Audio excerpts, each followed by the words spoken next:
আরো একটা কথা বলে দিই, যদি আসি, যদি বিজয়ী হই, তাহলে সব থেকে বড় কাজ যেটা আগে করবো সেটা জি বাংলার সাথে আগে বসবো। আগে বসো, হুগলির দিদিদেরকে আমি ডাকো।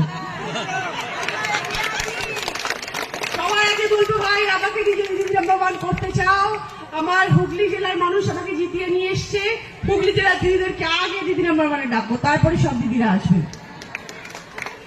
চেষ্টা করবো। অনেকে গেছেন খেলতে, আমি জানি অনেকে গেছেন, হয়তো এইখান থেকে কেউ গেছেন কিনা আমি জানি না, কিন্তু প্রচুর মানুষ এরকম আমাকে বলেছেন। আমরা কেউ বলেছে সিঙ্গুর থেকে এসছি, কেউ বলেছে আমি চুচুড়া থেকে এসছি, এরকম অনেক জায়গা থেকে, কেউ চন্দননগর থেকে এসছে, অনেক দিদিরা এসছে। এখন সব মনে করে আমরা, তারা বলে আমরা হুগলি থেকে এসছিলাম। হুগলি দিদি আপনি এখনো আমাদের পুজো দেখেননি, আপনি এখনো তো জগদ্ধাত্রী পুজোর প্যারেডে দেখেননি, আমাদের এখনো চন্দননগরে পুজো দেখেনি। সত্যি দেখিনি, আমি আজ অব্দি যাইনি কোনোদিনও চন্দননগরে পুজো দেখতে, এইবার দেখবো।